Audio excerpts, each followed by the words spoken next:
Sometimes in history, there's this magic moment. Somebody appears on the scene and everything changes. I am with you. We've never seen anything like this. I will fight for you. This was a man who's met his destiny. And I will win for you. He said he was saved by God in order to make America great again.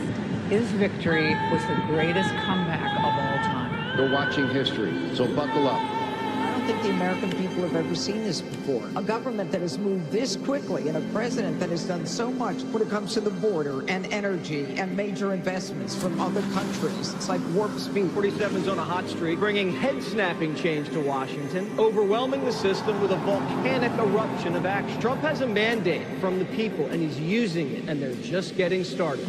President Trump said on the campaign trail, success will be my retribution. Despite the best efforts of those who would try to censor us, silence us, break us, destroy us, Americans are today a proud, free, sovereign, and independent nation that will always be free. We're going to have one shot at this, and no other president's going to do what I'm doing.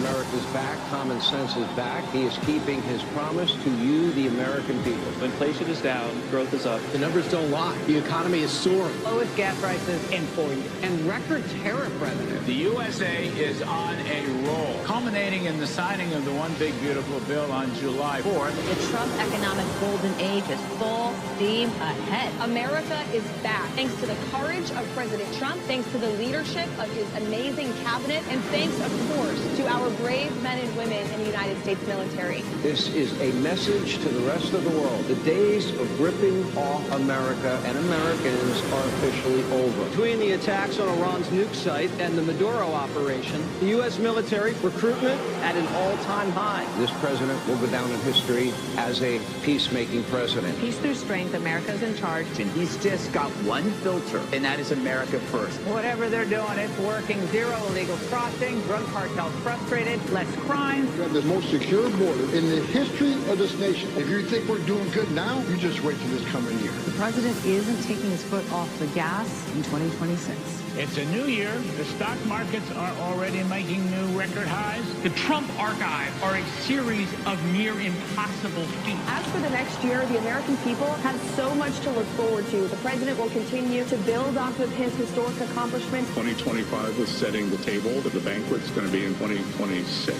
This is the golden age coming. He says, make America great again because every American is invited. My fellow Americans, get ready for an incredible future because the golden age of America has only just begun.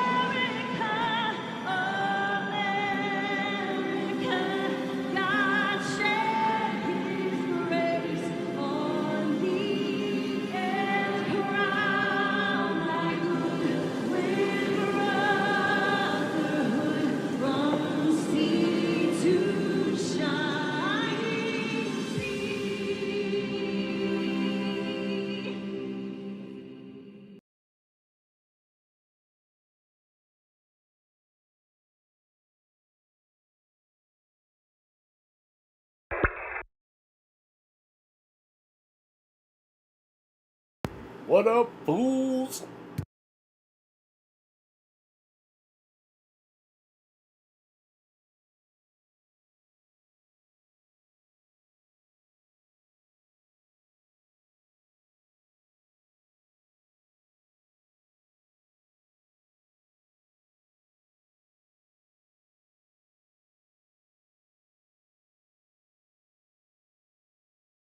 Alrighty. Take a little break, get up, stretch my legs, walk Miss Panda. So hopefully she's good for the night. Let's see here. Got that up and running.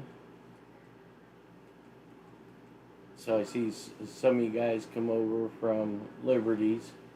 Boy, that hour and a half goes by so fast. Yeah, I get it, Linda. I just see things from a different perspective. I think, there's a lot of people struggling, and they don't see the light at the end of the tunnel, and I get it. So it's crazy clowns like me that have to kind of hopefully bring them back into orbit. But it's alrighty. So what do you got? Yeah, it does. It goes by like super fast. I didn't even realize we were an hour and a half in, and Mike was pulling the plug. I was like, damn, that was quick. And so, what do you guys want to talk about? Throw out a question.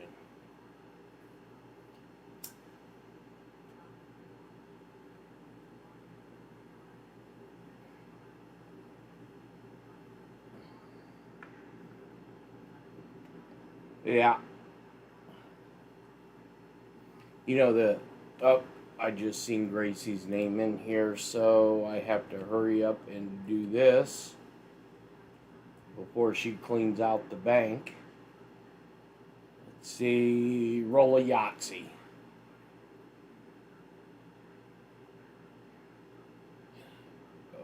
Yahtzee. Yahtzee.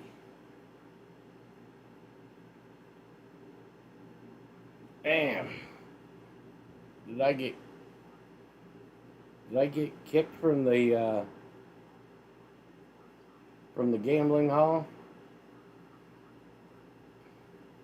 What's going under the ballroom? A military nerve center. Kind of like the Situation Room, but more robust, more a much bigger area. Let's see.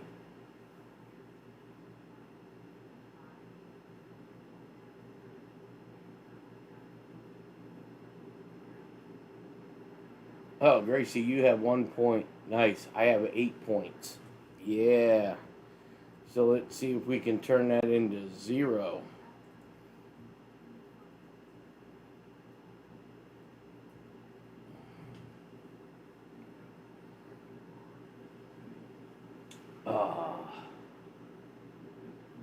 Yeah, it was an interesting conversation. This is the way I kind of Lindsey Graham, good guy or not, he's running for re-election. Really don't want him in anymore. Oh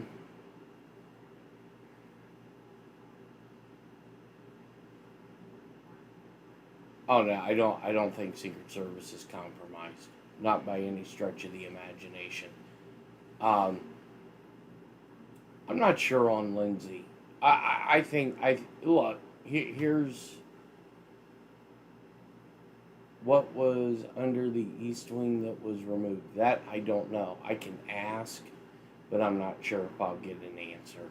I doubt I will.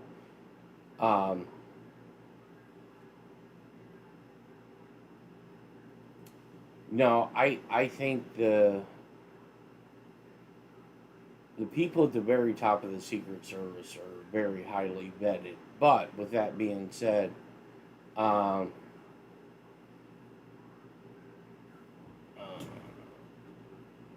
let's see, what Streamlabs I need to be added as a moderator in order to remove messages, perform this action. I guess, Willard Hall is going to be any dead bodies under the ballroom.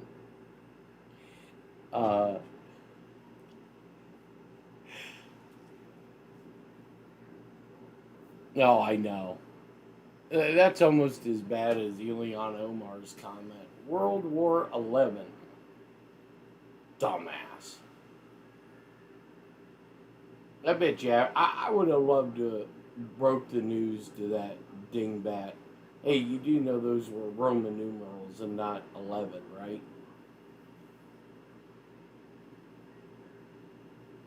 That just goes to show you we have some dumbasses in Congress. You know, like I was getting ready to say, the way I keep myself grounded is I truly believe that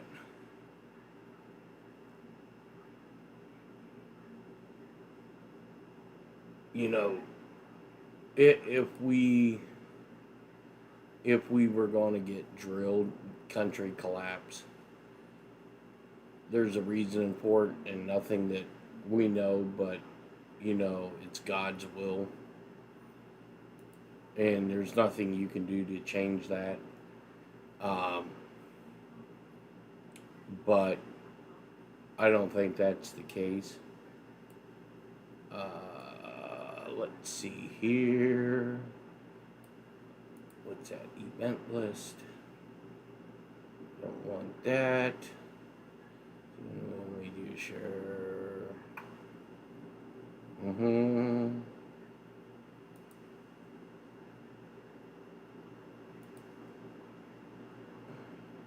Yeah, I'm slowly but surely getting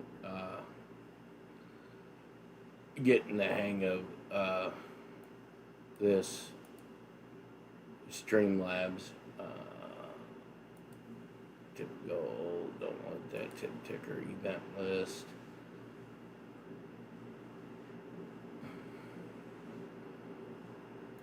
Let's see. Okay, I already got that.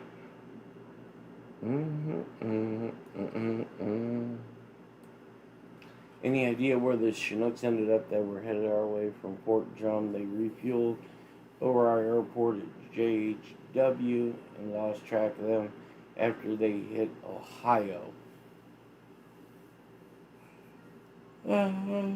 What time was that? We can go back and look at the history.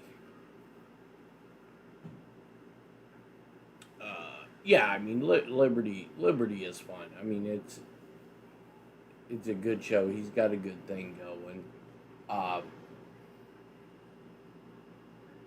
I'm not as formalized and, you know, as him. I just, whatever comes to mind, I just will talk about. Let's see here. Let's look at what is happening in the U.S. Switch over to that screen.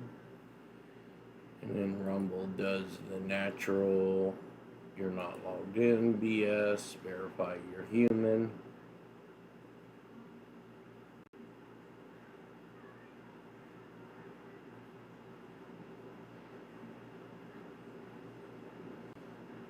They can try to sue. Good luck. So I always say allegedly. I don't know, that whole Erica Kirk, Charlie Kirk thing, something doesn't fit right for me. That whole thing is a train wreck. Let's see.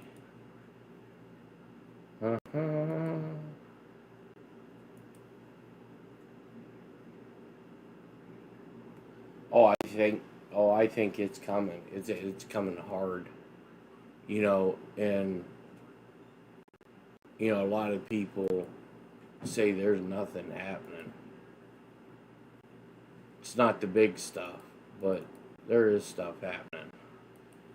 You just have to be able to see the forest for the trees. Let's see. Let's open this up. Let's get a bigger view here.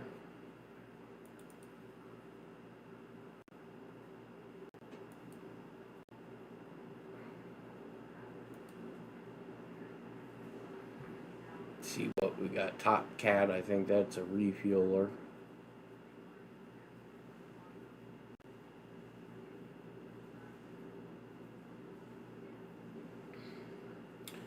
Oh, that's a rivet joint.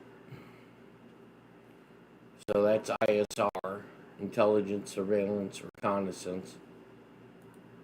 Flying into probably Omaha, Nebraska. Hoover, let's see, that's... Yeah, see, they got another one here up too. So they got 2 rivet joints up and running. I'm telling you, they're expecting something to happen here. So San Antonio, 31,000. He's probably heading across the drink. And just look down here. Let's go over to LA.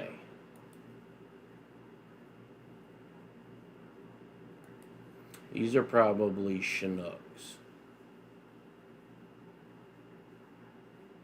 Blackhawk. Blackhawk.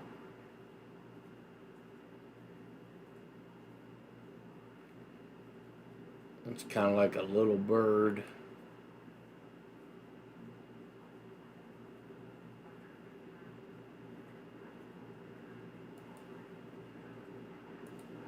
My guess, because I know that one call sign, that's an FBI helicopter.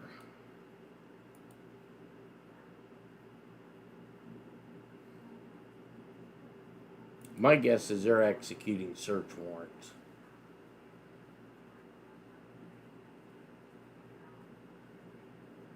LAP, either that or there's, I mean, it could be another.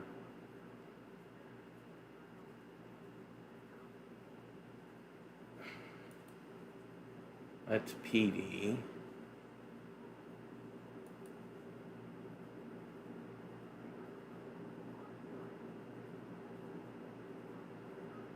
Okay, so you see this here.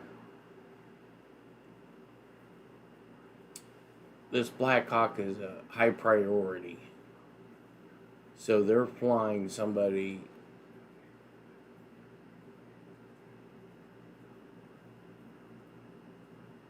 Some base commander or somebody from Riverside. Maybe into LA. Let's see what this is down here. Rad.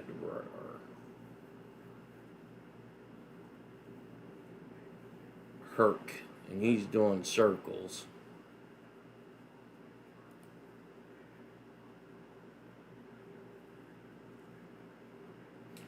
When the EBS might go off, I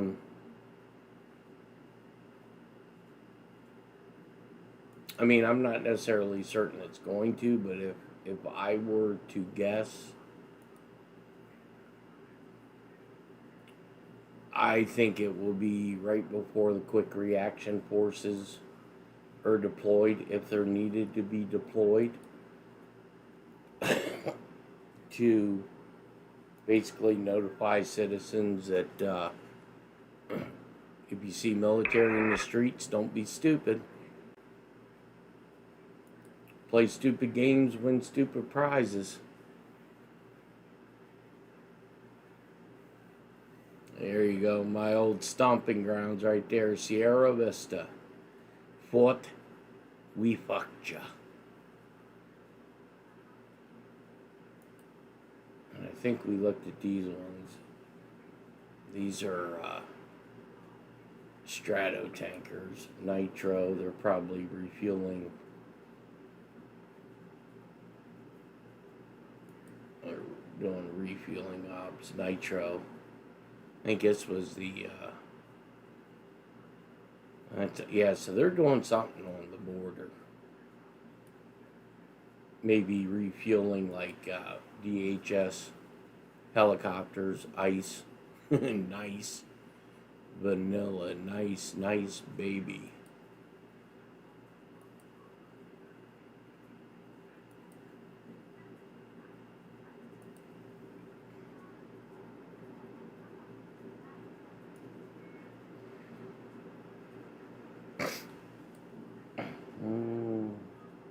Yeah, Riverside has a big Air Force base, yeah. Yep, Mayday, Mayday.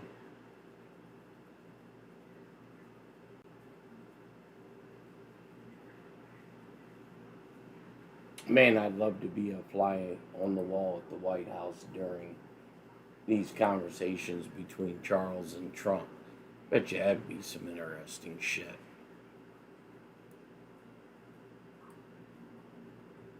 Fucking lizards.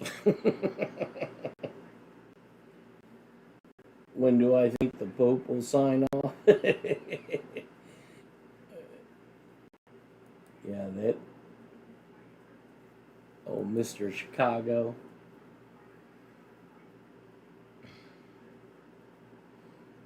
Hobie 11.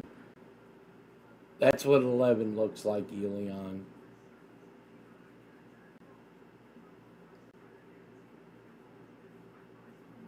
So I wonder, this Pegasus,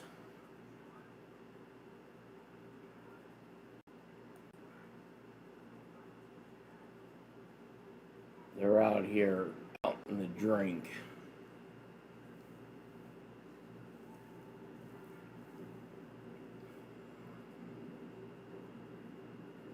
And I think the Pegasus are refuelers, if I'm not mistaken. They're out there. They must have a lot of fighter jets out there patrolling.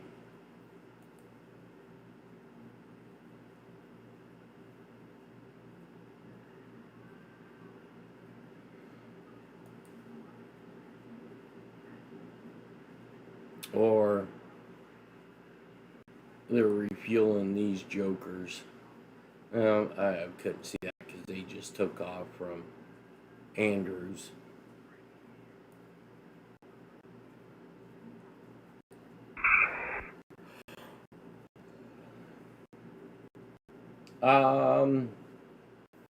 Yeah, I think the king may be told what's about ready to happen next, and don't be stupid.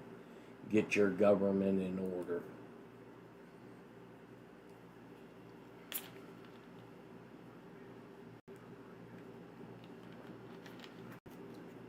Get your government in order. Yeah. I always get the Pegasus and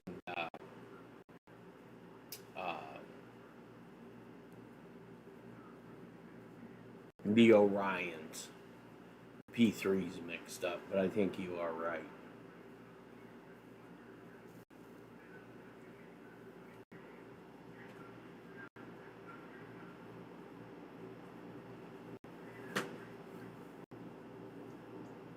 Let's see here.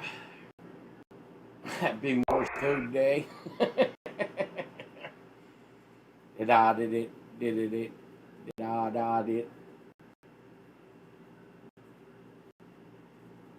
Yeah. And there's no EAM traffic hardly at all. So I think, yeah, I seen we jumped up like 20, 25 subs after Mike's show.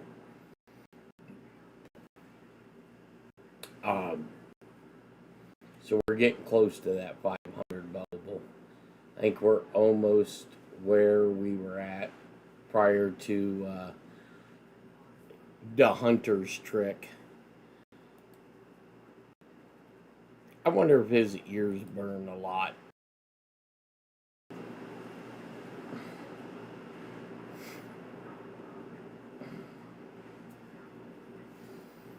Let's see here.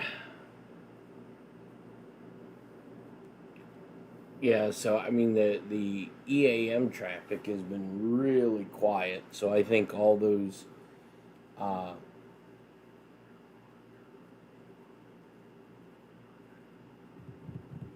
all of those EAMs that were going out were orders and set dates on. So normally, you know, when you get a high price or a high number of EAMs, normally it's 48 to 72 hours you start seeing stuff pop off, because it gives them time, like if they have to refresh crew or get to locations throughout the world. Oh, did he give? That's awesome. Gave King Charles an autographed copy. I forget who I was watching Nino. I like Nino. He's pretty funny. But he had that damn John Carmen on there, the U.S. Secret Service retired agent. And did you see the two? Yeah, I did see the names. I think Tammy sent me an email, because I got to email them their coupon code number. We should have all the shirts and DTFs and stickers up there, so give them more of a variety to choose from. Let's see. We're supposed to get a storm here about 2 or 3 o'clock in the morning. Hopefully I'll be counting sheep by then. Let me see. I need to go into YouBoob and close out of that.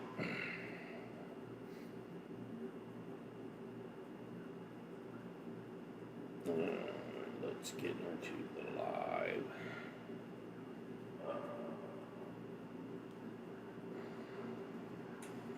To go into YouBoob.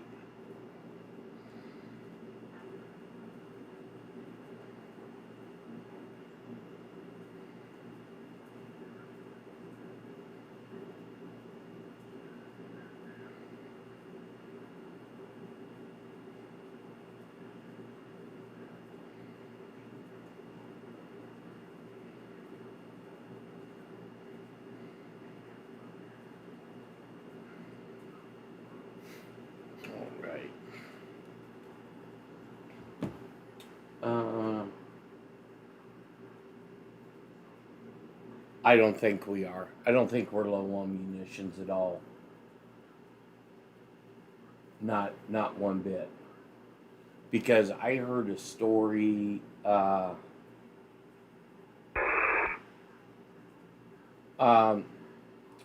the LWN, anything Liberty Warrior, or the 15%, yeah, that's store-wide. Anything in the store that's on double top signs will be 15%.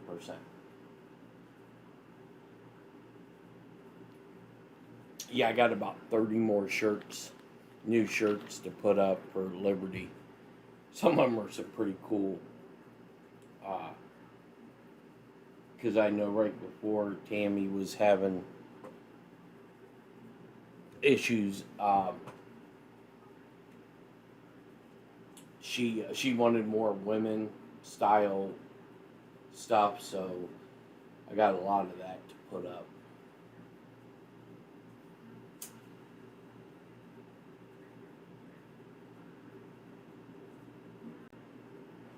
Pooty, your girlfriend said World War 11.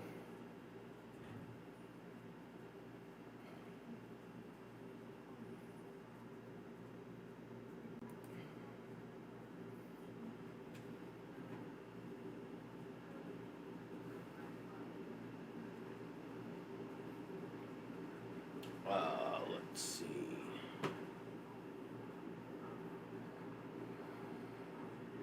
Booty Boots gotta trust the plan, baby. Yeah, the V-neck.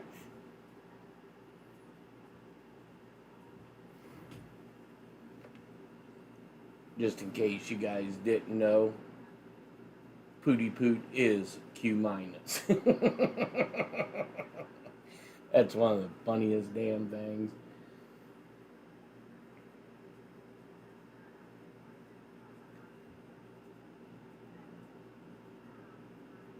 I wonder where they're having King Charles, if he's staying at Chatting House or where they have him booked up.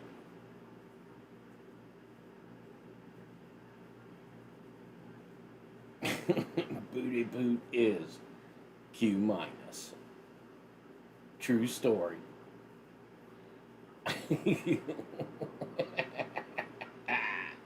I know. Fucking fucking Trump laid down fucking 9 wars. Yeah, I think you're right, Booty. I think he's trying to achieve a goal without one shot being fired, without letting the operation of the military be known, but oh, he's at the consulate? Yeah, it's probably a good place for him. Motel 6. We'll leave the light on. That's funny.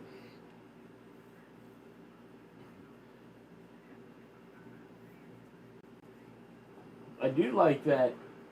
Man, I hope that was an outfit change and just not a jacket that the Queen Consulate had. Because, man, if that was a wardrobe change, I bet you that driver was like, man, put that fur biscuit away. Whatever room hold is, porta is in gold toilet. Oh, really? $200. Wow. The lizard in.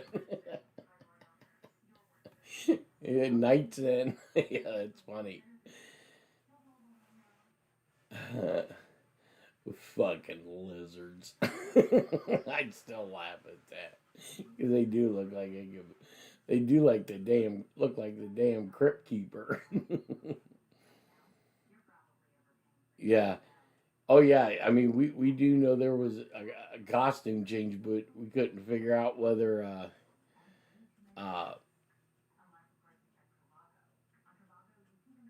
if it was like an overcoat or if it was like an because okay. So here's how I look at that. You know, the first Chuck wanted to stay. Dude, I used to love White Castles. There's none near us anymore. Um, you know, the first dead giveaway is when we sent Monica Crowley. Yeah, it is. There's a lot, a lot. And I think all these aircraft being up is due to those alarming number of EAMs that come out. What 48 hours ago?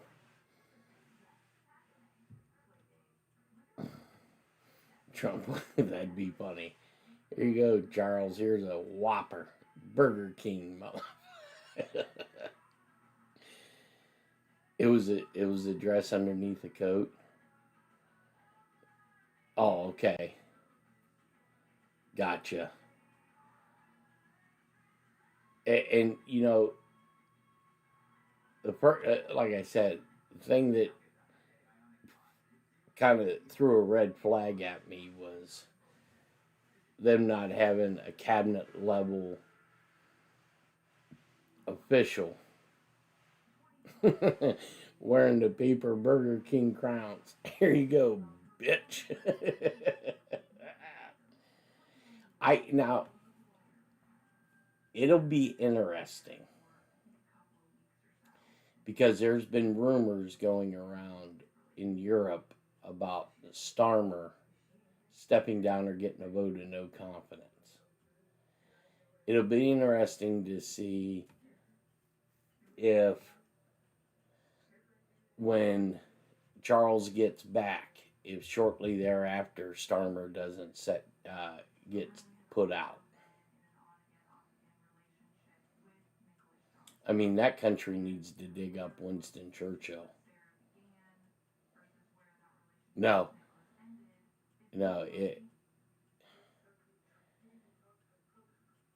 You know, and whoever said it in the previous stream, you know, they should have had Epstein victims there. That would have been funny as hell, too. You heard she smells horrible? Yeah, probably French fries and mayonnaise. Oh, it just sounds disgusting.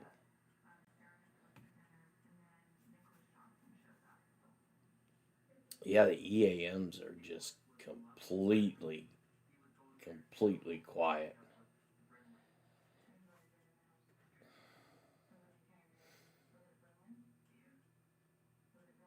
Oh, yeah. Yeah, well, hey, that's what you get when you import them all, you know? I don't think they're going to be able to. Look, what was it?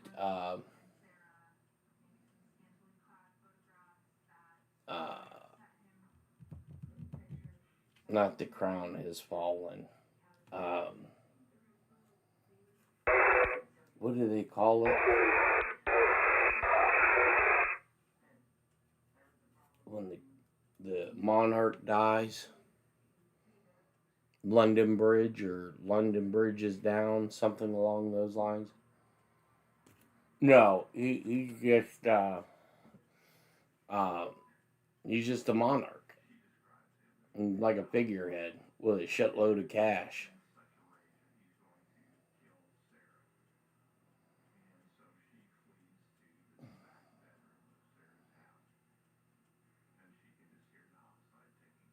Yeah, there's been a lot of stuff looking at Cuba. Well, you know, was it Hegseth or Trump that come out and said that here, you know, recently.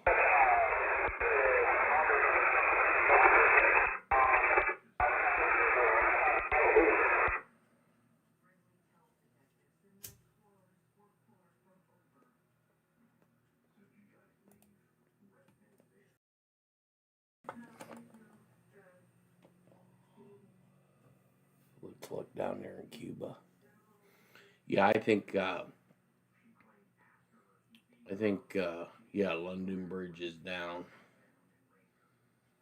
A coin oils, Beth.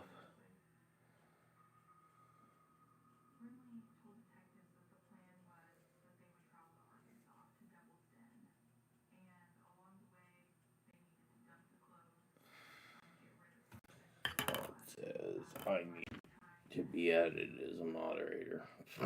Okay.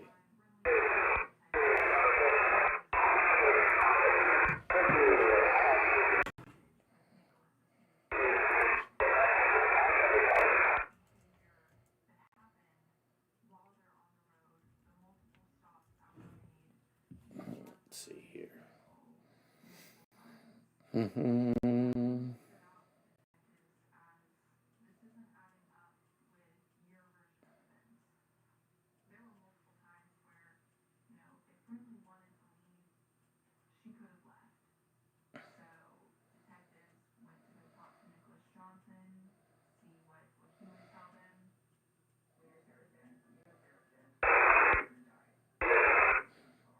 Well, it's funny that Jeff B. and I have to go through some of the scripts, because that was the one that the hunter nuked.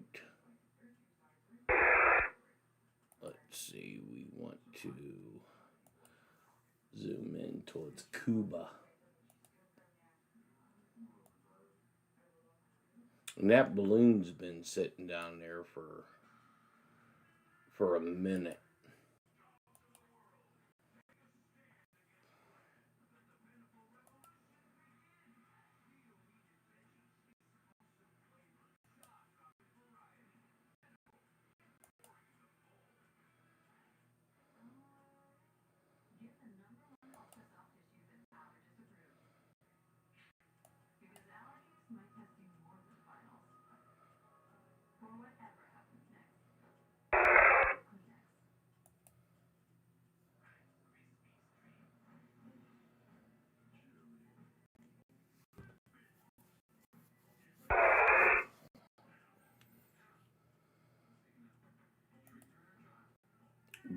cat.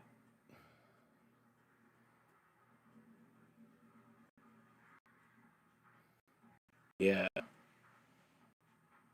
Look at that.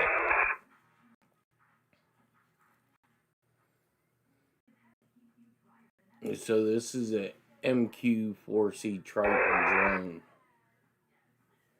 See how it's doing that looping pattern? They're looking for something. And it's kind of amazing. It's down there near Gitmo. They're just mapping out that whole area. So it took off from NAS Jacksonville. Goes out to sea to do calibrations. Comes back in. Comes around and starts around the northwest horn of Cuba and just comes down and using its side-looking radar.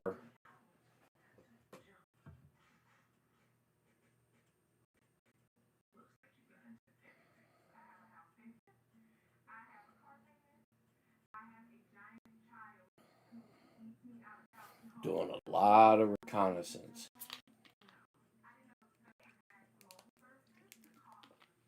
You know, we haven't heard much out of Maduro either.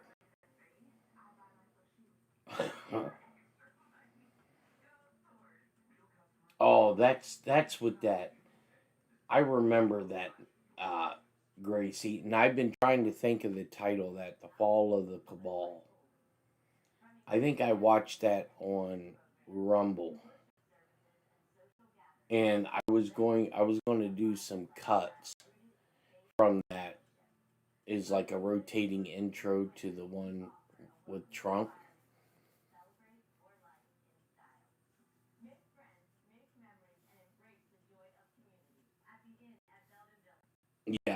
Yeah, when they just outright just say poof it by magic. Would be nice to have Cuba opened up because it's been many years since I've had an authentic Cuban cigar. Last time I had one was I was over in Bahrain, and man, that shit made me higher than hell.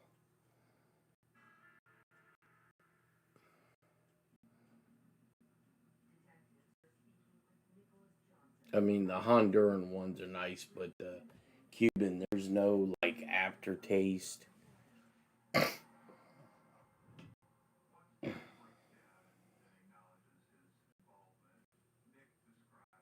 see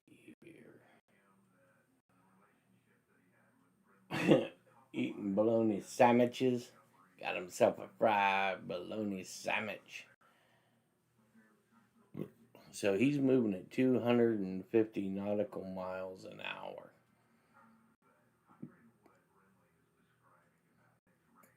48,000. Wonder what. So that Joker's been up for 13 hours, going on 14 hours. So he probably heading home. They'll do a shift change if they don't have another one. They probably are going to use the same one, but they'll do calibration checks.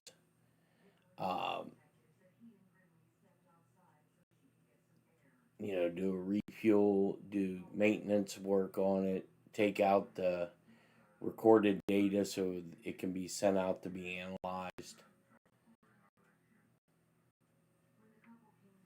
Yeah. I think she's starting to slow down a little bit now. It's fluctuating.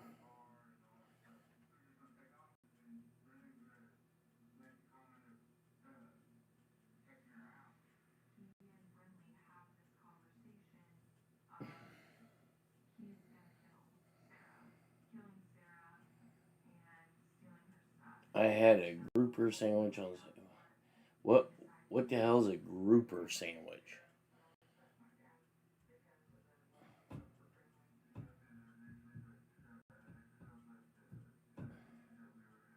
You think you only won once? You gamble and Gracie takes it all. She takes everybody's winnings and losings.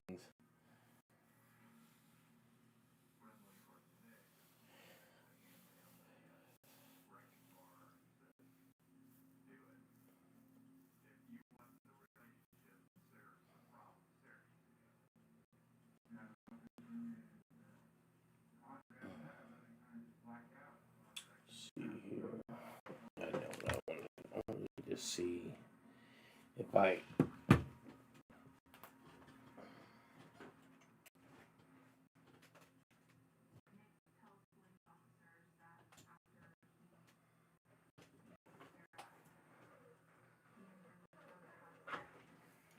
I want to find a good Armed Forces radio network. Yeah, it's on BitChute. Yeah, you're right. Fish fried sandwich in the Caribbean. Gotcha.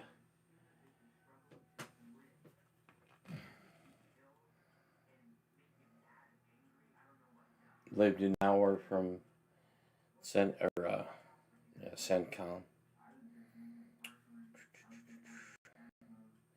I've only been to Florida. Well, I lived in Pensacola, but I don't think I've ever been to Southern Florida. It was all up in the armpit. Clam sandwich. Clam baked sandwich. That's only on Wednesday night.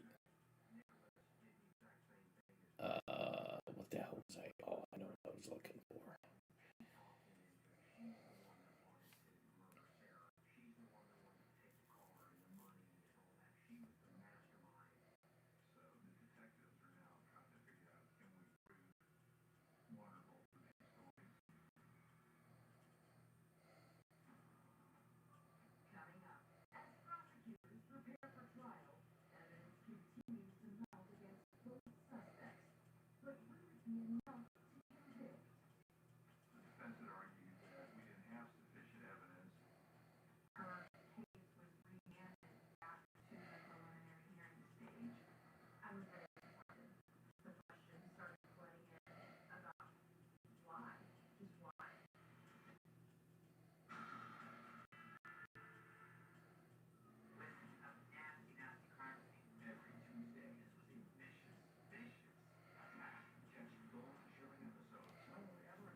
Yeah, I might have to go back and watch that Fall of the Cabal.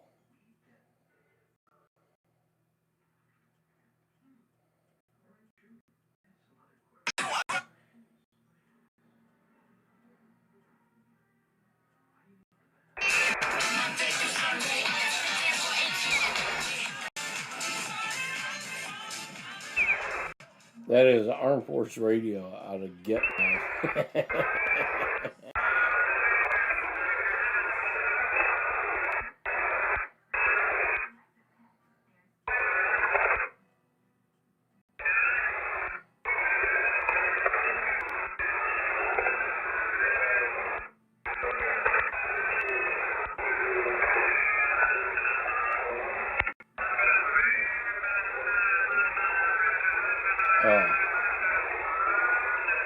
Got hunters in here.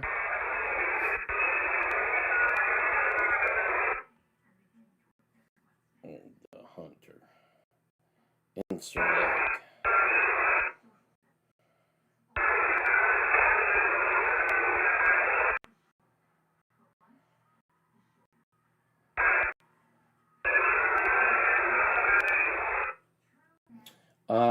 Doc was over on Mike's and Jason was in here earlier.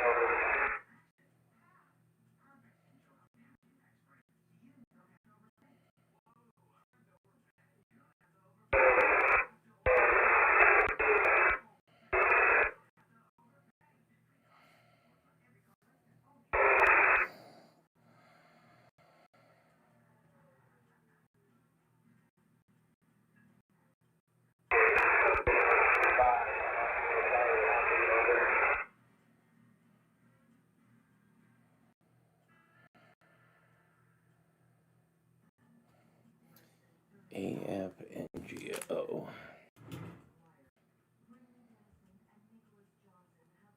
Let's see here.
Yeah, Dayton's about 2.5, 3 hours from me. 4.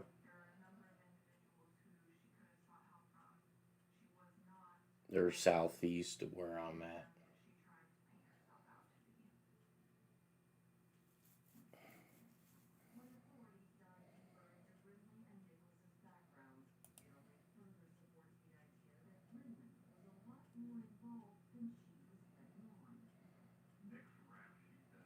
Yeah, that storm that's rolling through there, that's probably what's going to give us our thunderstorms in about 4 or 5 hours.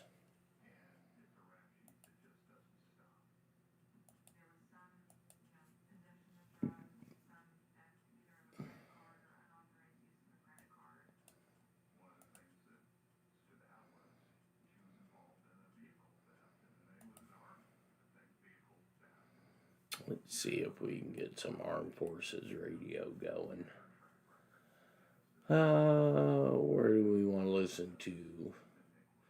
Bahrain. Yeah, let's listen to that because of the Eagle.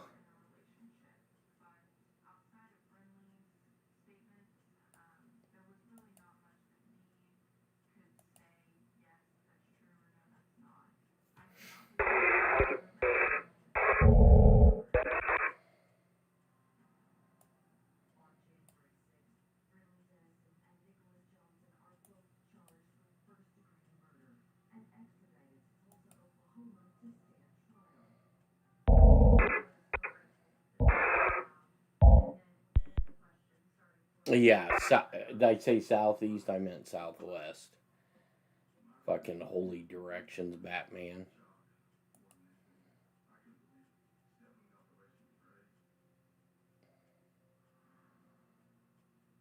I don't feel like I don't know my compass.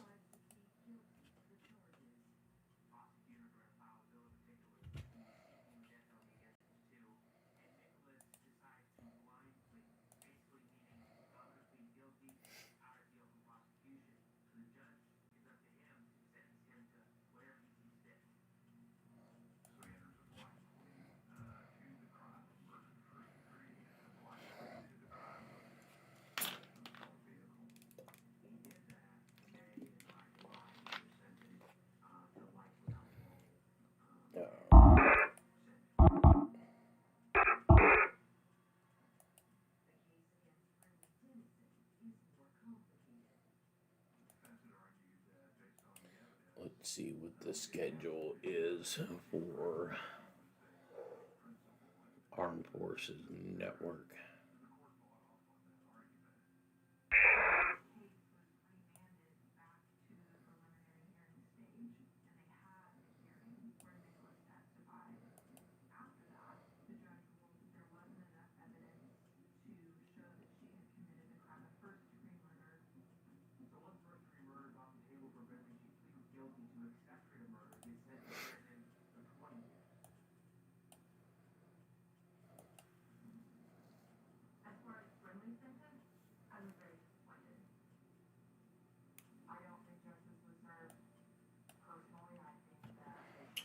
Wiesbaden.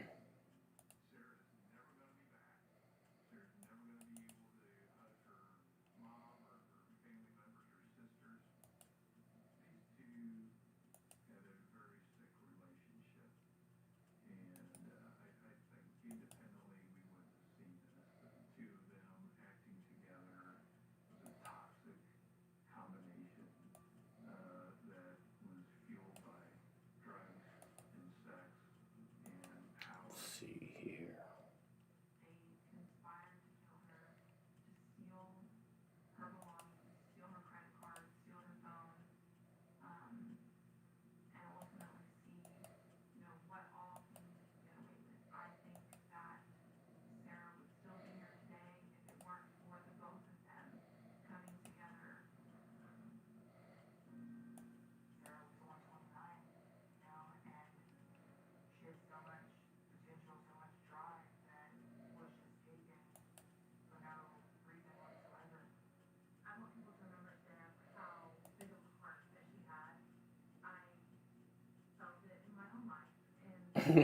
Gas X.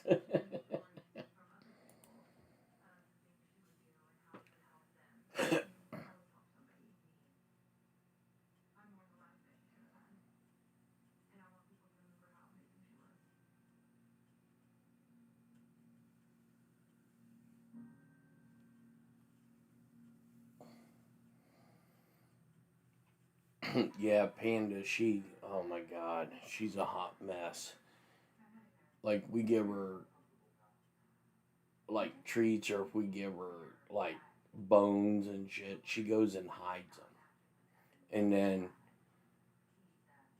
you know, you'll hear my mom just go, "Oh, Panda." It's because, like, she hid something in the pillowcase or hid something in the couch. Because she's afraid she's not going to get fed. I think it's just the breed they do that. I cannot get...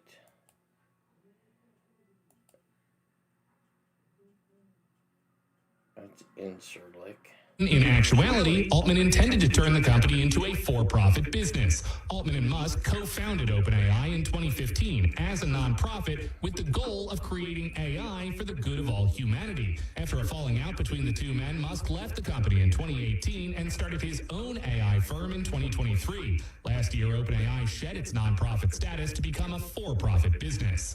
Mike Dubusky, ABC News. More than a dozen tornadoes blew through parts of the Midwest this weekend, putting people from Mississippi to Wisconsin on alert for more severe weather. ABC's I want to make sure this isn't music. Missouri pounded by hail.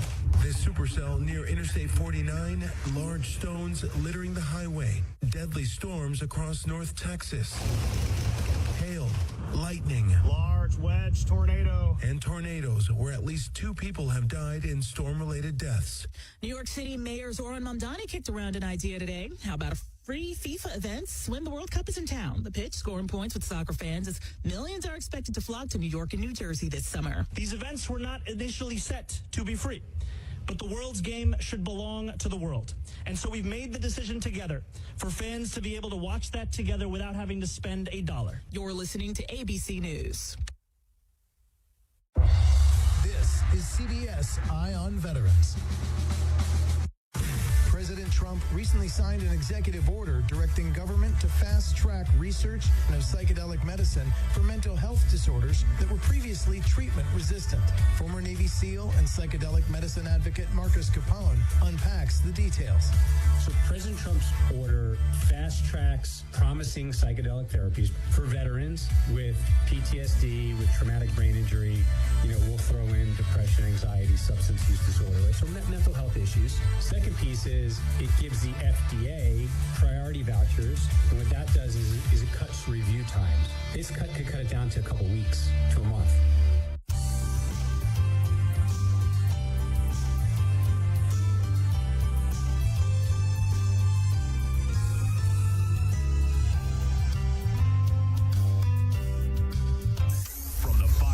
Studios in Los Angeles.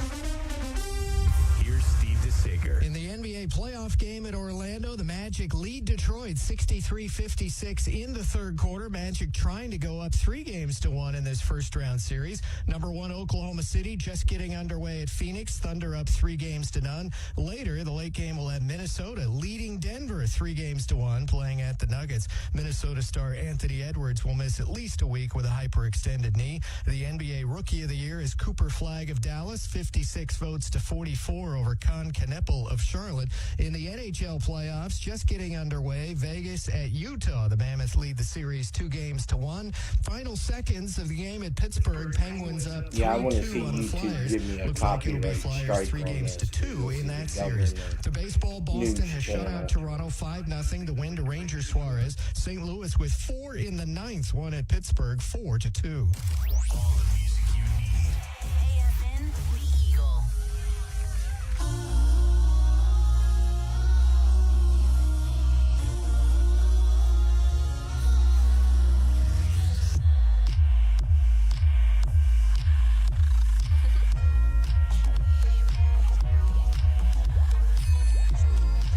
Yeah, they'll probably nuke me. They'll probably nuke me for that.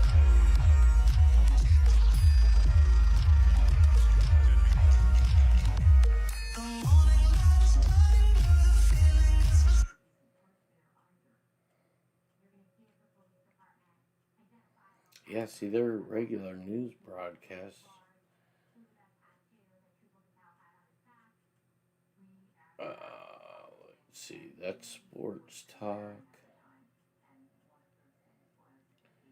I'm surprised there's like, let's say, Sigonella, let's try Rhoda.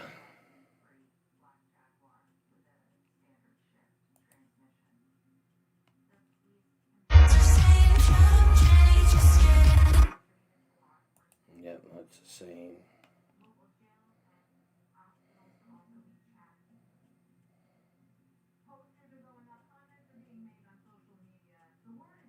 Oh.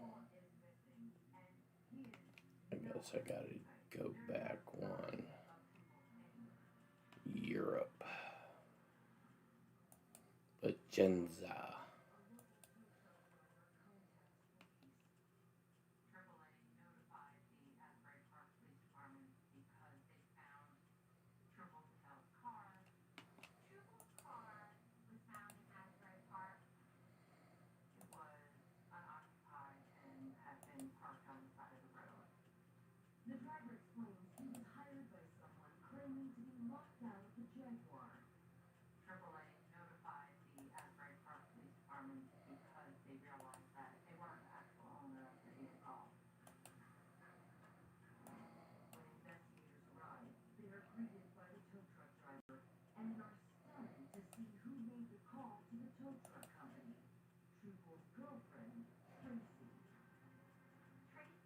It's really weird. All the other channels work except for The Voice. Let's see here. Let's do this.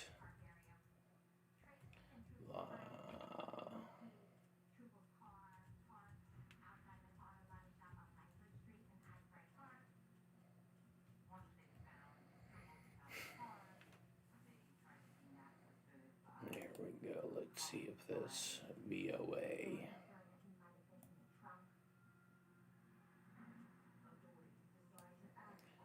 No live stream currently available. What?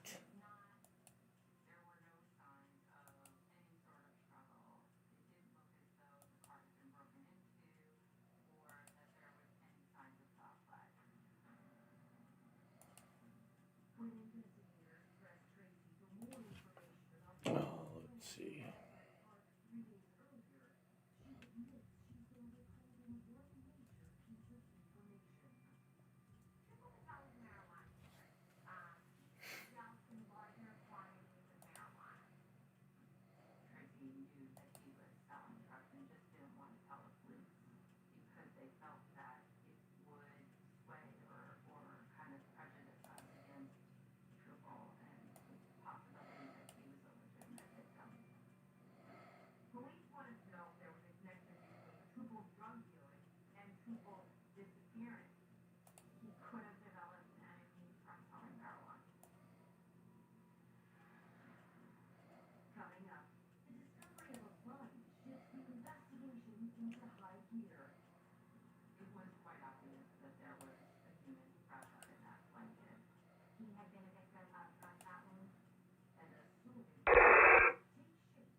So I can listen to Russian military radio, but not U.S. Yeah, it sounds like a fucking plan. Radio Stalingrad.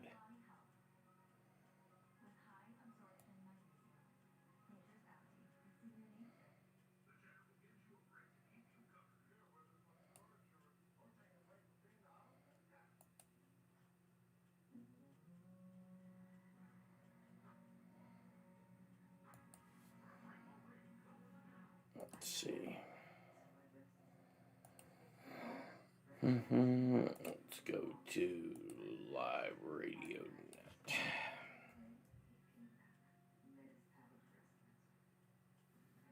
We're at 4:59. Come on. Let's get it.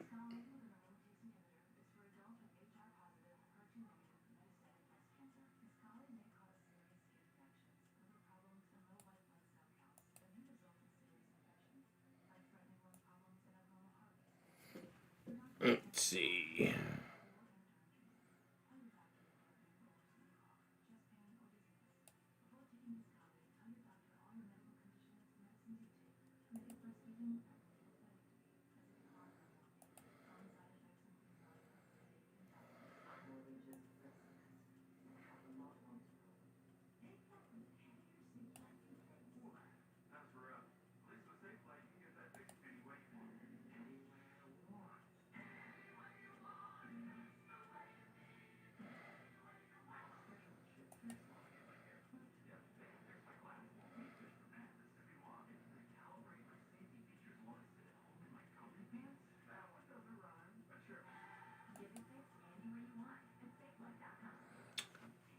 Oh, let's see if this, please let this work.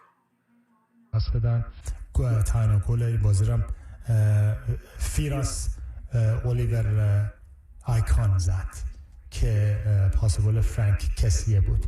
بنابراین این هم از قهرمانی لیگ نخبگان، درسته؟ این بازی لیگ نخبه، آره دیگه لیگ نخبه.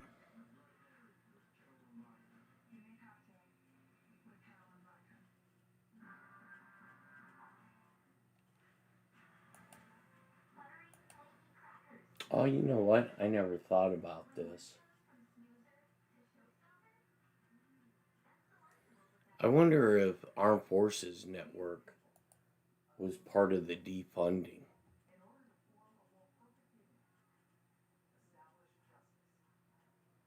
Maybe that's why none of their news programs are up.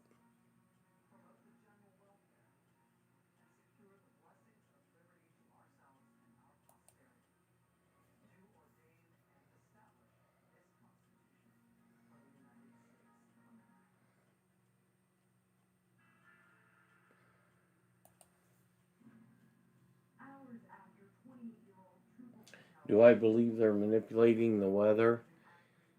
I believe there's enough circumstantial evidence there to say that shit's not normal.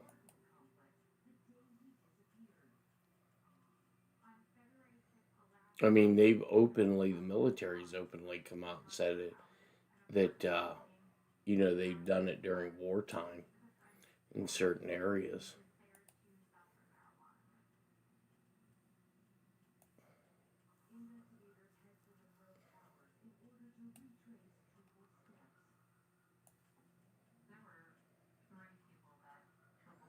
You need a magic carpet.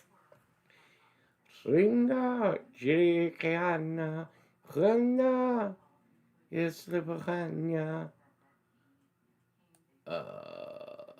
Let's see here. Europa.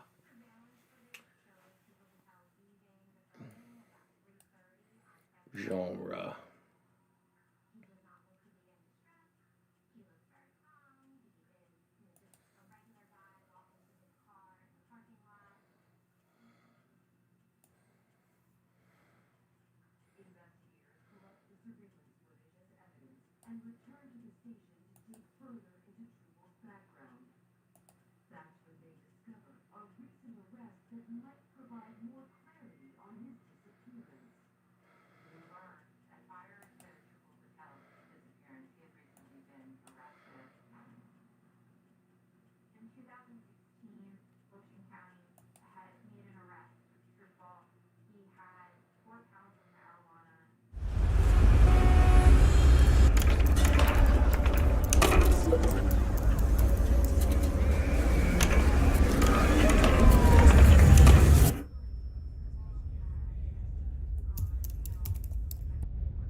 Oh, shit.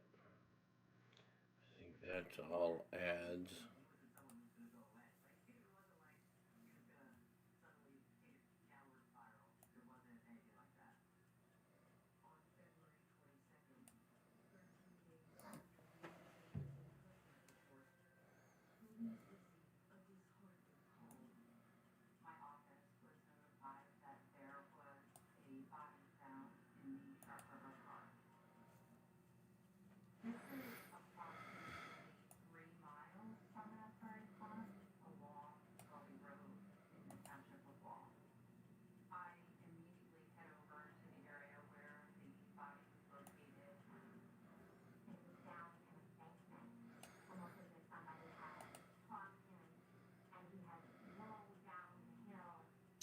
همیشه هم بعضی وقتا دیر میشد واردات انسولین خارجی و بیماران با مشکل مواجه میشدن. الان خیلی وضعیت هم بدتر شده.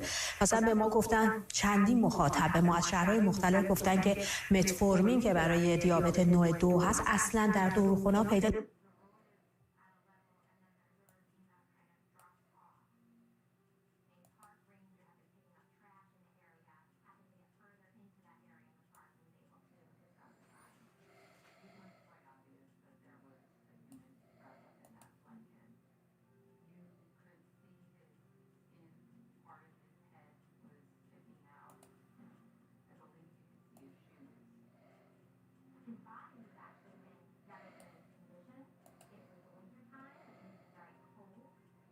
does actually affect the sort of well-being of the organization, at least in the short term. And so what's the feeling amongst the public then? Is there a feeling that Mexico really is turning a corner?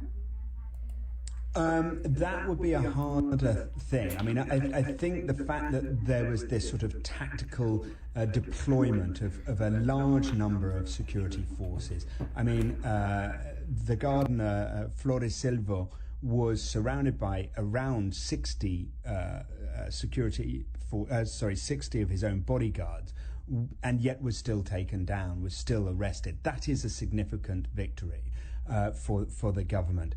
The idea of actually turning the tide, the Sheinbaum government is saying they're doing that, is that the homicide rate is going down. We've got to take into account the fact that the World Cup is on the horizon. They do want to project a better image, but she is confident that she is actually making a difference in terms of the numbers of murders, the number of drug-related murders taking place in Mexico. Will, thank you for that. Our Mexico correspondent, Will Grant. You're listening to the Newsroom on the BBC World Service. Now to the ongoing diplomatic efforts to end the U.S.-Israel war with Iran. President Trump is reported to have met his national security team on Monday to discuss Iran's latest proposals. Iran's foreign minister, Abbas Araghchi, says the U.S. has asked for further negotiations about the war. Mr. Araghchi made the comments during a visit to Russia, where he thanked President Putin for his country's support. More from our diplomatic correspondent, Paul Adams. With direct talks to end the war on hold, Iran's foreign minister has been on the move for several days, visiting Pakistan twice and Oman before arriving in Russia. Speaking in St. Petersburg, Abbas Araghchi blamed the US for the lack of diplomatic progress and said Iran was standing up to the world's greatest superpower. He said Washington had asked for more negotiations. His host, Vladimir Putin, praised Iran for fighting, in his words, courageously and heroically for its independence and sovereignty. His spokesman, Dmitry Peskov, said Moscow was ready to mediate. Earlier, the news website Axios said Iran might be willing to reopen the Strait of Hormuz in return for postponing talks on its nuclear program. There's been no official confirmation of this from any of the parties or mediators involved. With a ceasefire still in place and the White House saying it's not in a hurry, it seems clear that diplomacy has not yet run its course. Und das Problem bei solchen Konflikten ist immer, da muss man ja nicht nur rein. Earlier, speaking to students in his constituency, the German Chancellor Friedrich Merz said he couldn't see what exit strategy the US was choosing. The Iranians, he said, were stronger than previously thought and negotiating very skillfully. Paul Adams. A years-long bitter feud between two of the world's most powerful people is playing out in a federal court in California. The legal battle features two of the founders of OpenAI, the company behind the AI-powered chatbot ChatGPT. And of course, big money is involved. The business tycoon Elon Musk is suing a fellow Silicon Valley titan, Sam Altman, for $134 billion. Mr. Musk is accusing Sam Altman of betraying OpenAI's original mission as a nonprofit organization. Our North America technology correspondent Lily Jamali has been at the court in Oakland. First, what is this legal battle about? Fundamentally, the allegation here is that coming from Elon Musk saying that Sam Altman and Greg Brockman, who's the co-defendant, one of them, he's the president of OpenAI, that they deceived him into donating tens of millions of dollars on the promise that OpenAI was going to be and remain a nonprofit that was committed to making AI for the benefit of humanity. Musk says that these two men and the company violated that mission and ended up shifting to a for-profit model that was really ultimately, in his view, about enriching themselves. Okay, so we've talked about this as a battle between really powerful, wealthy tech titans, really. But what's at stake here? Could this case have real consequences for OpenAI and all the people who use ChatGPT? Yes, it certainly could have big impacts on the company and its users. But I think even bigger picture, it has potential impacts on all of us because we're all sort of thrust into this new AI era, whether we like it or not. All of these companies, OpenAI, of course, Musk has his own AI startup, XAI, which has been working on that controversial chatbot Grok. And there's a couple of others. They're all working towards the kind of AI that can surpass human intelligence. And so in that respect, this is a very high stakes case. In fact, during the proceedings today, during jury selection in Oakland, there were protests outside of people who were protesting not just Sam Altman, but Elon Musk as well, saying we don't want billionaires making decisions over the future for all of us. And so it was interesting that, you know, in their view anyway, there's not really a good guy and a bad guy. They're sort of both the bad guy to many of the people observing this case. Well, you mentioned mentioned those protests. I mean, the jury's being chosen in the next few days. They could hear from some of the biggest names in Silicon Valley during this case. Is it going to be difficult to find people who don't have strong views on these big characters and AI in general? Well, if you can believe it, in the course of about, I want to say 6 hours, this judge was able to select and swear in a jury of 9 citizens from here in Northern California. Wow. So they will be seated tomorrow on Tuesday, Pacific time, for the first full day of legal hearings. We'll hear opening statements. This case is about a month long, is the estimate. And we will hear from Sam Altman, we'll hear from Elon Musk, and a number of other very high wattage players like the CEO of Microsoft, Satya Nadella, and so many others. Lily Jamali. The parents of a marathon world record breaker, Sebastian Sawe, have described their overwhelming joy after he became the first athlete to run a sub-2-hour competitive race. Emily and Simeon Sawe told the BBC their son's historic run at the London Marathon on Sunday would change their lives as well as his, and said their whole community was celebrating. Sawe is still in the UK after Sunday's race, but is due to return shortly to his home in rural Western Kenya, from where our Africa correspondent Barbara Plett-Usher reports. Since Sunday, Sebastian Sawe has been experiencing the glare of global attention after astonishing the world with his record run in London. But he is a man of modest beginnings. His parents say they still cannot believe what their son's accomplished, and told us Sebastian promised to help give back to his community here near the city of Eldoret if he achieved his goal. We are so grateful and thank God, they say. He's really lifted us up. He's promised he'll finish building the church here and that he'll build us a new house and buy us a car. Sawe is just the latest athlete from Western Kenya to enter the history books. These highlands are the global capital of high-altitude training for distance running. But the community is preparing for a big party to honor the local boy who delivered an incredible achievement for Kenya that's reverberating around the world. Barbara Plett-Usher. The world-famous wildlife writer and broadcaster Sir David Attenborough celebrates his 100th birthday next week. To mark the milestone, a BBC documentary has been made that tells the story of the making of the series Life on Earth, which gave many of us a better understanding of our planet. Since its release in 1979, it's estimated around 500 million people have seen that series' most famous moment, Sir David's encounter with mountain gorillas. 50 years after filming began on that series, Sir David Attenborough and his producer, John Sparks, have been looking back at that remarkable chance encounter. After months of planning, we travelled to Rwanda for one of the last shoots of the series. We had no idea what we were about to witness. There's one ape, however, that spends nearly all its time on the ground. It lives here 10,000 feet up on the flanks of the volcanoes of Central Africa on the borders of Rwanda and Zaire, the gorilla. I was responsible for the 12th program in the series, which was about the innovation that primates had with the opposable thumb, which enables a precision grip and also enables monkeys to hang on to branches. I only had the expectation of filming David with mountain gorillas in the background. The situation there was quite unlike what I expected, because far from just getting a shot with mountain gorillas in the background and David in the foreground, suddenly you could be in a situation where you're surrounded by them. In a clearing, there was this big female having her lunch, and I told David if he could crawl a little bit closer to her so he could get a nice two-shot.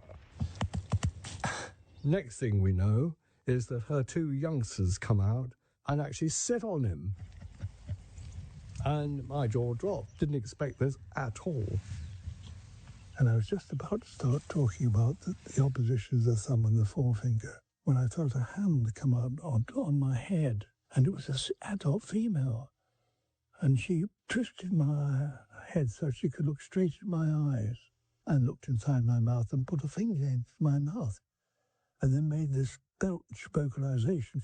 So I did my best to respond. And you saw her look into one of his eyes and then into his other arm, and I thought, by God, his head's going to come off, and we haven't finished the series yet, which was a very uncharitable thing to think.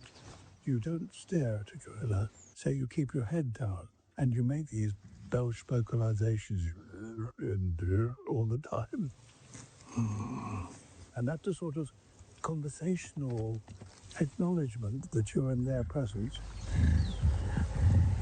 There is more meaning and mutual understanding in exchanging a glance with a gorilla than any other animal I know. We're so similar. Their sight, their hearing, their sense of smell are so similar to ours that we see the world in the same way as they do. Extraordinary, really. I mean, it was one of the most privileged moments of our life, really. Mesmerizing. Sir David Attenborough and his producer John Sparks reflecting on the making of Life on Earth. Sir David turns 100 a week on Friday, the 8th of May. You've been listening to The Newsroom with me, Celia Hatton. Before we go, our main news. President Trump has been hosting King Charles at the start of a state visit at a time of strange relations between the US and Britain. Thanks for listening. This is the BBC World Service, where Zuzana Zadok is investigating Poland's nuclear ambitions. Behind me is a dense forest, but ahead of me, over 300 hectares have been cut down. This area in Lubiatowo Kopalino in the north has been cleared for the country's very first nuclear power plant. Nuclear gives us and Europe a chance for independence, so that we can be strong and not rely on imports. But the desire to develop is clashing with environmental concerns. It is a paradise here. There are many battles that need to be won before true construction can begin. Too many resources have been committed so far. We cannot, take a step back. The stakes are high. Atomic Crossroads, Poland's nuclear future. Thursday at 8:30 and 19 GMT.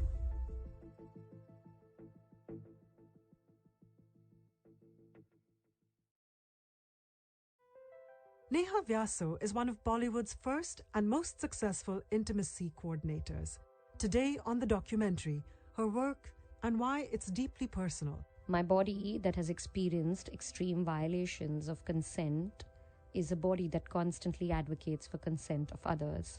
I have to do it for the girl I used to be. I have to do it for the child I used to be. I have to do it for the woman I used to be. That's after the news. BBC News. The man charged with attempting to assassinate Donald Trump at a gala dinner in Washington has appeared in court. Cole Thomas Allen is accused of storming the White House Correspondents' Dinner on Saturday, armed with guns and knives. The suspect faces life in prison if found guilty. Melania Trump has called the comedian Jimmy Kimmel a coward for saying she had a glow like an expectant widow. The late-night host had been giving a spoof speech on the eve of Saturday's gala event. A survivor of the late sex offender, Jeffrey Epstein, has called on King Charles to meet his victims while in the U.S. on a state visit. In a BBC interview, Rena O called on the King to hear the victims' accounts and acknowledge them as survivors. Armed men have killed at least 29 people in northwestern Nigeria's Adamawa state. Local residents said the gunman targeted young people at a gathering on a football pitch. Prosecutors in Peru have arrested 8 soldiers linked to the killing of 5 people during a drug raid. Authorities say the soldiers fired at a van when it didn't pull over, killing 5 passengers. The funeral has taken place of 13 of the 20 victims of a bomb attack on a bus in southwestern Colombia. The authorities blamed the attack on Ivan Mordisco, the country's most wanted criminal.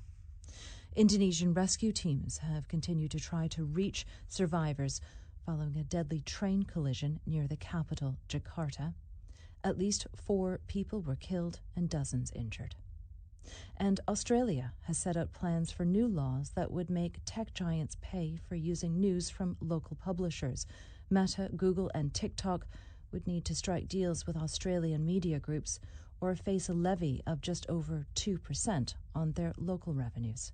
And that was the latest BBC News on the BBC World Service.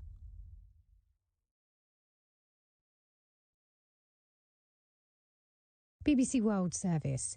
The following edition of In the Studio contains scenes of a sexual nature and references to sexual assault, including child sex abuse. Green, green, green, red, red, yellow. The groin area is red, thighs and back of the legs yellow. I'm Chavi Sachdev and I'm in a rehearsal studio in Versova, Mumbai.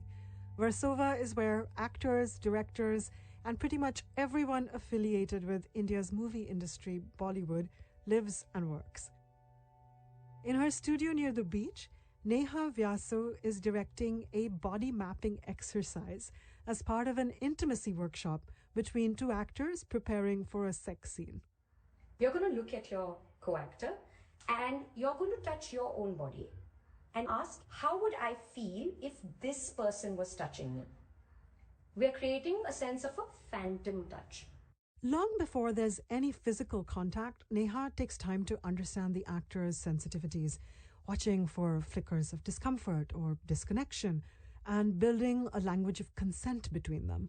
Are there any red zones that I have? Are there any places that I don't want to be touched at all by this person? Yellow zones are, I'm not sure, or I'm ticklish, or I have a reflex for this. So then maybe we can use it in the scene. And green zones are, okay, here you can touch it. Okay. Torso, green. Move it out. Your back, green.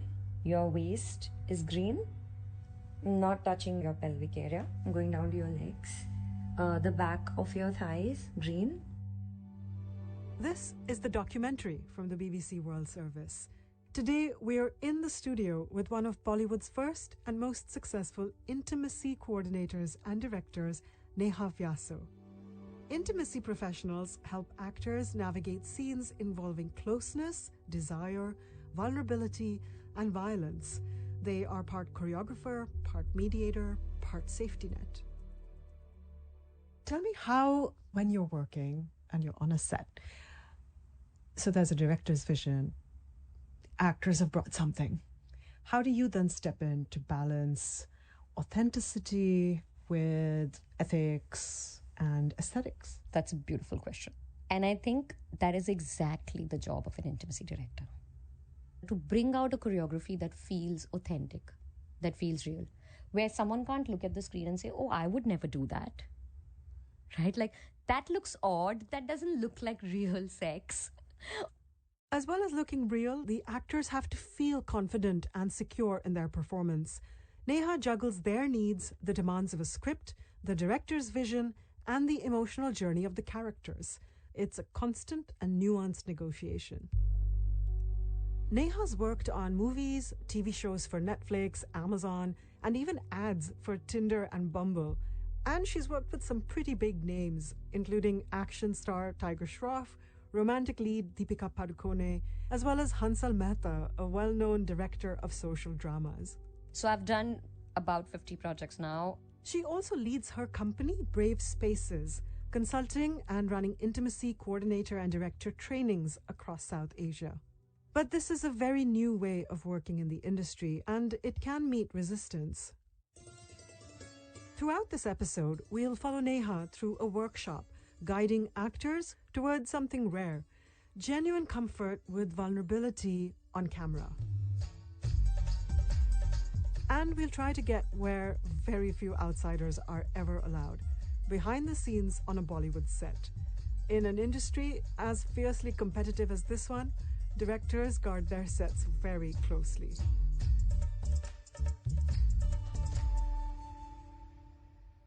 So what does it take to craft trust and chemistry between two actors? In this workshop, Neha explains to actors Priyanka and Gaurav exactly what the camera will capture.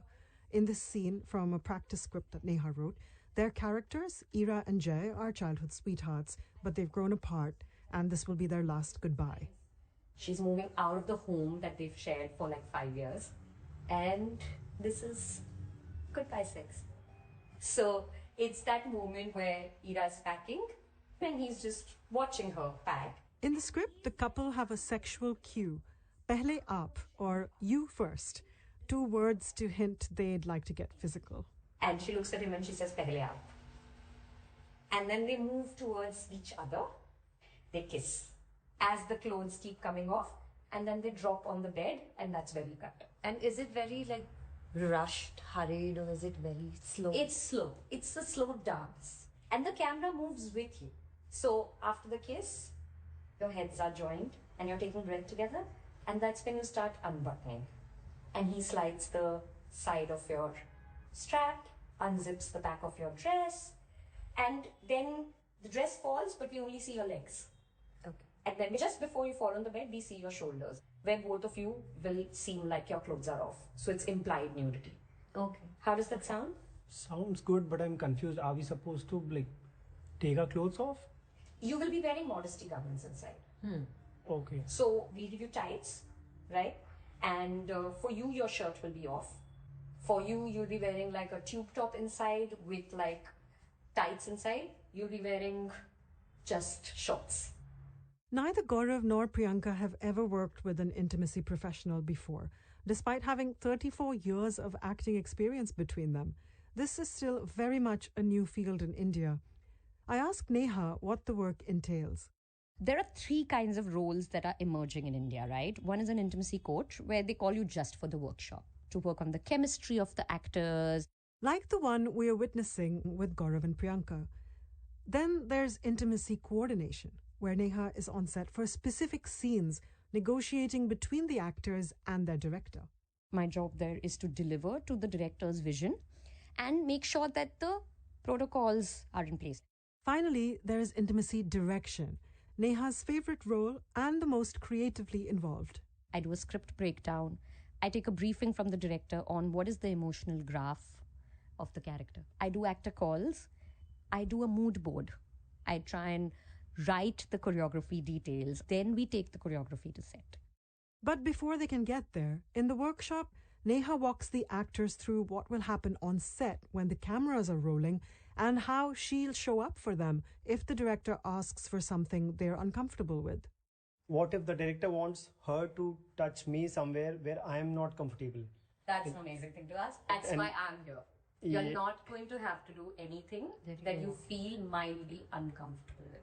If suppose Priyanka has a part which she says is green, but you are not comfortable touching that part, you also have the agency to say that. Okay. I would not like to touch her breast and I think the lower body.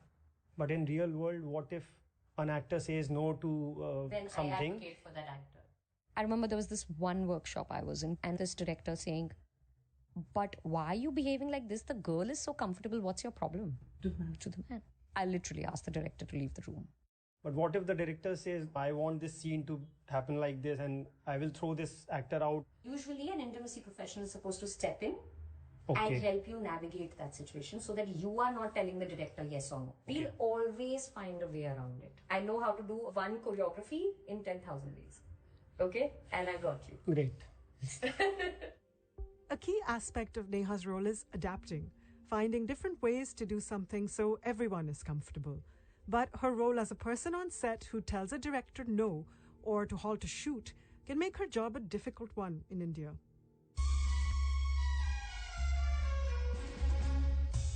Bollywood films are full of longing glances and near kisses and stylized desire, but sex or other intimacy is rarely shown on screen. So in India, this work carries a particular charge. Conversations around consent remain complex and often polarizing, caught between a deeply conservative public sphere and an industry built on fantasy and seduction. Bollywood had this thing where you said, "Na bola to haan hai, na mein haan chupa hai." When a girl says no, she actually means yes. And that's the adage we've grown up with. The funny thing is, if you see like pre-2000, before we really started kissing on screen, we were okay showing violence. We were okay showing scenes of sexual assault, but we would put flowers when people are doing soft intimacy. Consensual, beautiful, desire-driven. The songs that I remember, which you could call desire or sexual, was Roop Tera Mastana or Dimple Kapadia, Jaane do na, right? And those songs at that time felt so sexualized to you. Right? I remember these songs, full of suggestion. The stars remain fully clothed and stop short of anything more than light caresses. The scene ends before their lips can meet. Today, films may show kisses, but frontal nudity and sex are still rare. But you would watch a scene of sexual assault, and that was so normal. Yeah, because the vocabulary of love was not sex, but power and violence. Has that changed? I don't think so, to be honest. If you really were to sit down and look at our cinema even today, how many tender scenes of intimacy will you truly see? It's still a taboo, right? Doing an intimate scene in Indian context of storytelling. Director Nikhil Advani collaborated with Neha on the TV show Mumbai Diaries, a medical thriller. And so therefore, if there is a professional who's making that person feel comfortable, right, for her to have taken this very big decision to do a frontal nudity shot or a love-making scene, I think that's very important. Nikhil was just such a great collaborator. When the famous directors choose the work, it sends a signal that the work is important. There was always somebody holding my hand and telling me, I think we can just do this a little more careful. That is what I think is a true relationship between a storyteller and intimacy expert. Back in the workshop, Neha's addressed the actor's boundaries and is ready to move into chemistry-building exercises. When you're in a situation of intimacy, you're either pushing someone towards something, you're pulling them towards you, you are surrendering to whatever they want from you, or you're resisting something that they're advancing, right? This scene is about push, pull and surrender. There's no resistance here. At this point, actors Gaurav and Priyanka are handed 2 bamboo staffs, about 4 feet long, to hold together. They face each other and brace the end of each bamboo against open palms. I want you to move like you're the characters. You push as the character, you pull as the character, you surrender. What does that tell you about these characters? What is it making you feel? I felt like they're equal. The fact that it's not either of them dominating the relationship. You're listening to the documentary from the BBC World Service. I'm Chavi Sachdev, and I'm with Intimacy Coordinator and Director Neha Vyasu, who's changing the conversation about consent in Bollywood. Neha grew up in a conservative Marwari family in Rajasthan, where even watching films wasn't really encouraged. It was at boarding school in Hyderabad where Neha first fell in love with acting. Although she was a diligent Indian daughter, studying for a master's in business administration, she couldn't keep away from the stage. I still remember there was a college play. There's a playwright called Mantu, who's famous for extremely bold content, because that's the word we use here. There is a play of Mantu called Kholdo, which has sexual assault in it. And I was directing and acting in that play. We did a scene of gang rape, right? Where at different points of time, different co-actors were touching me, on top of me. After we finished that show, everyone's like, oh my God, Neha, that was so brave. It was only much later when one of my friends asked me, hey, were you okay though? Because he just asked, it was very uncomfortable for me to watch. Were you okay? And that was the first time I realized that I should check in with myself if I'm okay. Were you? I wasn't. Because we practice arousal non-concordance in intimacy work. Arousal non-concordance is the theory that bodies can respond to sexual cues automatically without desire or consent being present. It can be uncomfortable, sometimes even violating, for co-actors to experience their colleagues' bodies responding in this way to theirs. It is not something that you're doing to violate another person. I think I felt like one of my co-actors had a moment of arousal. And we were all clothed, right? But it was only much later that it just sort of And now when I look back and I think, but this is why we have barriers. The barriers she's describing are called modesty garments, and they're made from silicone or molded foam and designed to prevent any actual physical contact, saving actors from embarrassment or, worse, distressing their colleagues. So to save us all discomfort, what we do is we give both actors some barriers, like a sports supporter, so that you're feeling super confident. Anything happens, it's just right?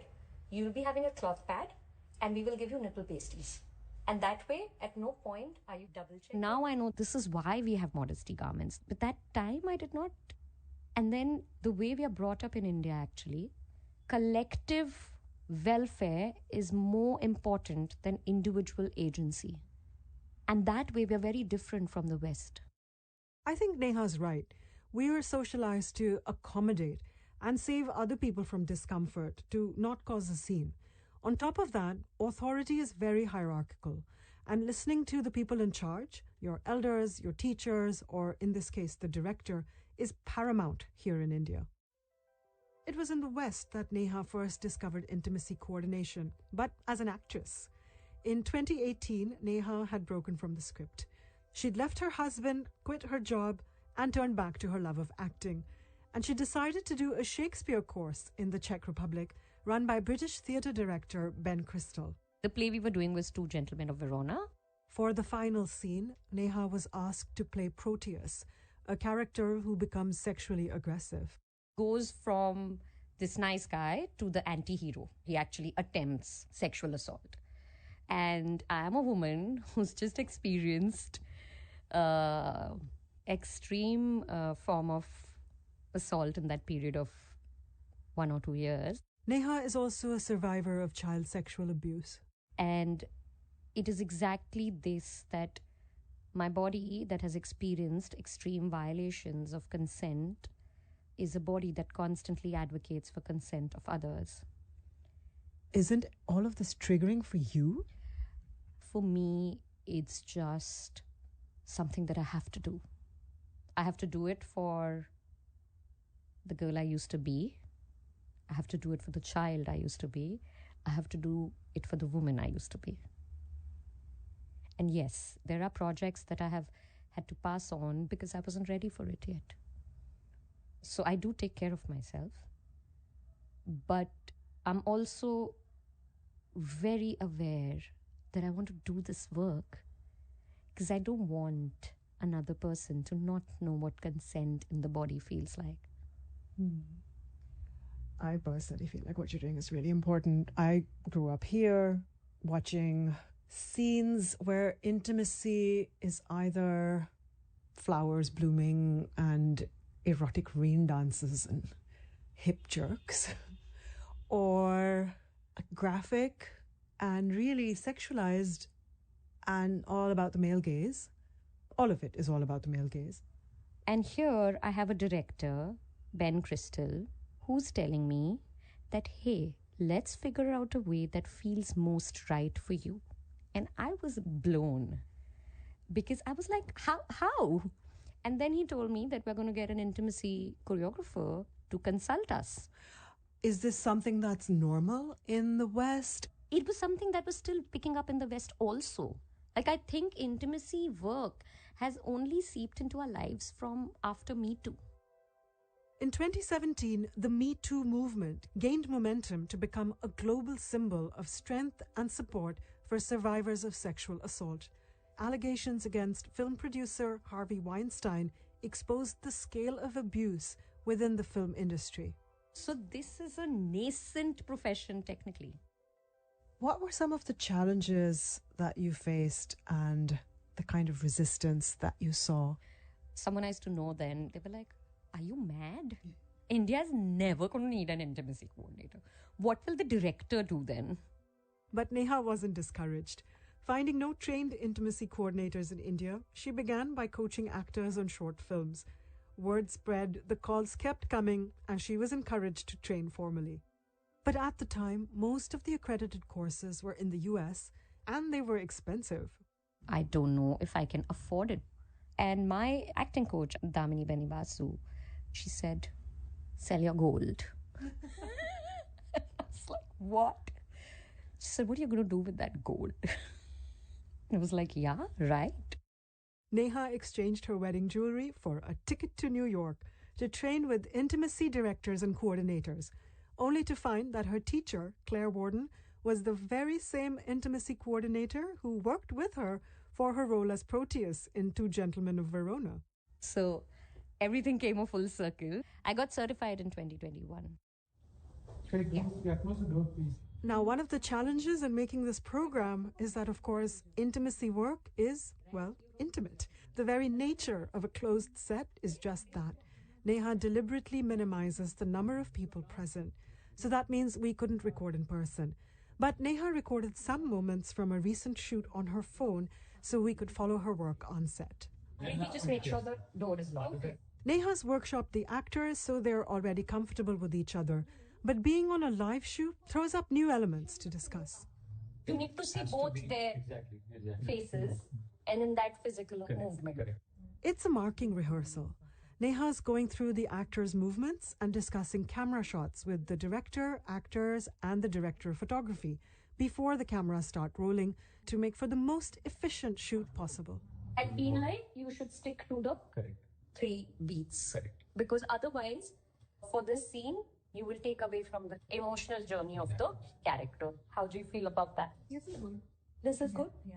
It's a non-consensual sex scene, so if this might be difficult for you to hear, you might want to skip the next 60 seconds. There are 2 things you have to remember. You have to grunt. Are we catching sound? We are actually. Yeah. Yes. So you have to grunt. We'll be putting microphones everywhere. You have to go.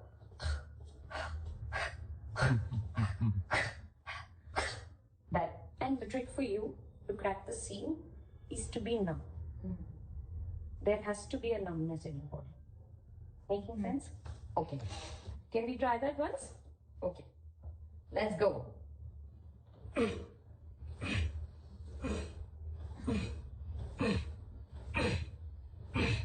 Okay, stop. They're always funny. People think they're uncomfortable. They're more funny than uncomfortable. Right? But, so, right now what's happening is, we see your legs moving more than we see your body. अच्छा.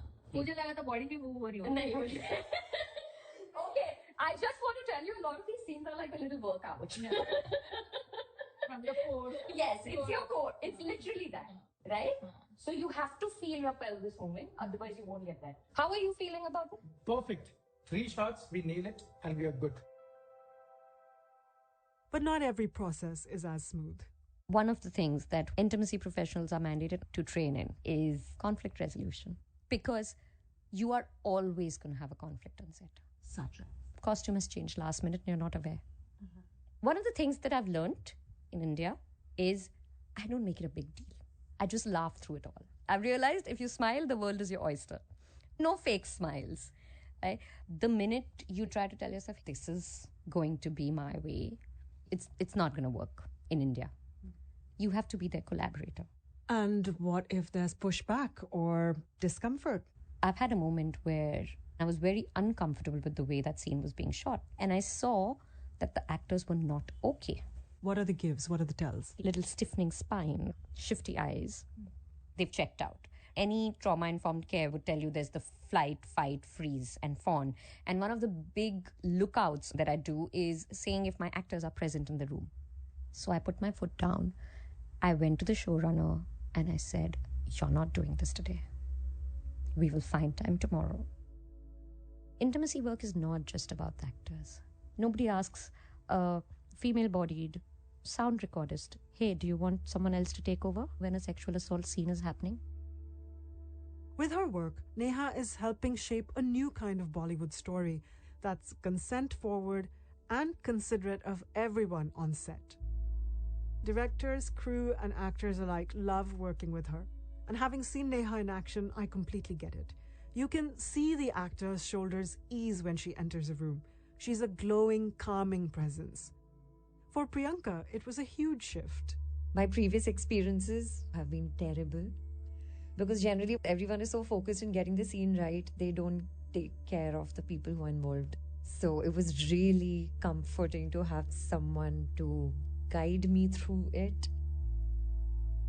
I always say that intimacy work is not about making everyone comfortable. It's not possible. I'm not going to make an actor comfortable in a scene of sexual violence. I mean, that's a horrible thing to ask of me or of the actor. But what I can do is make them feel confident, make them feel secure, not even safe. Like, I hate the word safe because, I mean, what do you mean by safe? And who has the authority of someone's safety? But I make them feel brave. I always say that this work is about courage, clarity, conviction, and care. Those are my 4 keywords. So how do you know when you've succeeded? My measure of success is when the director looks at me and says, "Oh my God, I didn't know we could do this." Or an actor says, "Oh my God, it's done? You know, like, we're done? Is it, oh my God, that was so breezy." Right?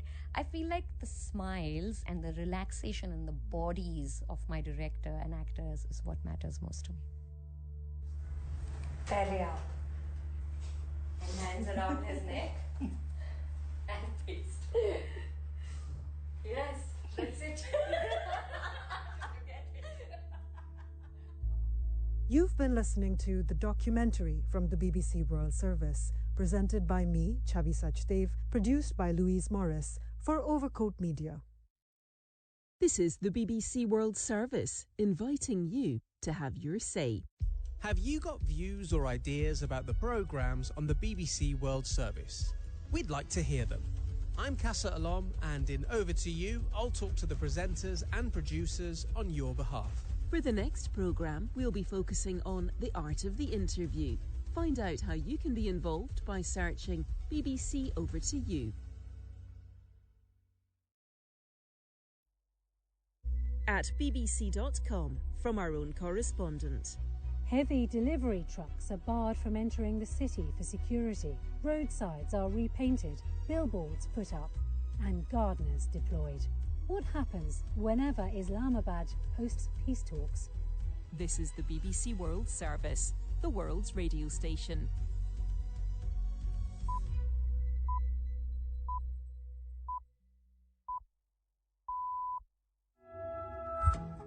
Hello and welcome to Newsday on the BBC World Service with Anne Soy in Nairobi and Rob Young in London.